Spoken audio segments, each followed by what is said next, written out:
तो एक्सक्रीशन में हमने ऑलरेडी पहले पढ़ रखा है कि कैसे हम जो गैसियस वेस्ट होता है वो कैसे हम अपनी बॉडी से बाहर निकालते हैं फोटोसिंथेसिस या रेस्पिरेशन की हेल्प से।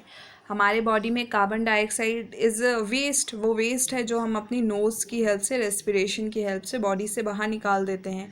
और फोटोसिंथेसिस के प्रोसेस में प्लांट्स जो हैं उनके लिए ग्लूकोज वेस्ट है तो वो अपने शरीर से बाहर निकाल देते हैं, वो हमने पढ़ लिया।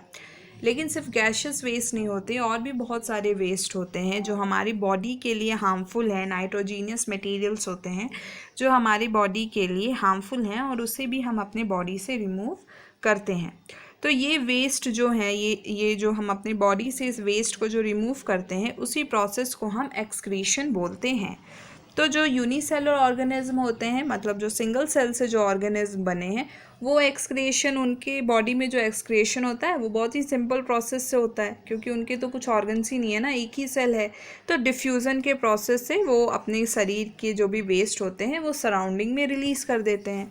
लेकिन जो मल्टी सेलुलर ऑर्गेनिज्म होते हैं उनके बॉडी में एक स्पेशल ऑर्गन होता है जो उनके बॉडी से इन वेस्ट को रिमूव करने में हेल्प करता है, तो जिसके बारे में हम इस टॉपिक में पढ़ेंगे।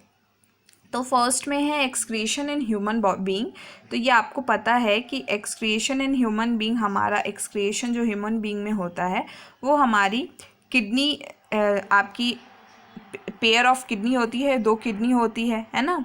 यूट्रस होता है, यूरिनरी ब्लैडर होता है और यूरेट्रा होता है। इसकी हेल्प से हमारा एक्सक्रीशन जो होता है बॉडी का होता है ना। तो ये हम पूरा एक्सक्रीटरी सिस्टम के बारे में पढ़ेंगे, बट ये हम नेक्स्ट क्लास में पढ़ेंगे। आज आप यही काम करोगे कि जहाँ तक पढ़ाई हुई है उससे आप बुक से रीड करो, पहले वीडियो देखना, फिर बुक से रीड करना, और उसके बाद आपको कुछ भी डाउट होता है तो यू कैन आस्क मी। और इन नेक्स्ट क्लास आपका ये चैप्टर ख़त्म हो जाएगा। सिर्फ आपके 2-3 ही वीडियोस मैं भेजूँगी, क्योंकि ये लास्ट टॉपिक आपका बचा है, तो ये चैप्टर भी आपका ख़त्म हो जाएगा।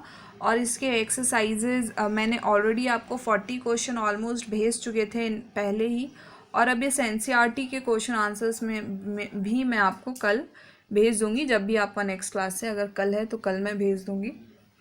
तो आपका ये चैप्टर हो जाएगा ख़त्म, और यही चैप्टर आपका आएगा पीरियोडिक में। तो आप पढ़ना स्टार्ट कर दो। ये चैप्टर बहुत लंबा था, तो आई थिंक मुझे बहुत दिन लगे ये चैप्टर कंप्लीट कराने में, क्योंकि ये चैप्टर था भी आपका बहुत लंबा और बहुत सारी बातें भी आपको जाननी थी। ओके, तो आपका कुछ भी डाउट है आप लिखो, मुझे सेंड कर दो, और नेक्स्ट क्लास में आपके सारे डाउट्स मैं क्लियर कर दूँगी। ओके, और अगर आपको कोई भी टॉपिक नहीं भी समझ आया है तो आप बोलना, उसके ऊपर भी मैं वीडियो आपको नेक्स्ट क्लास में बना करके फिर से भेज दूँगी।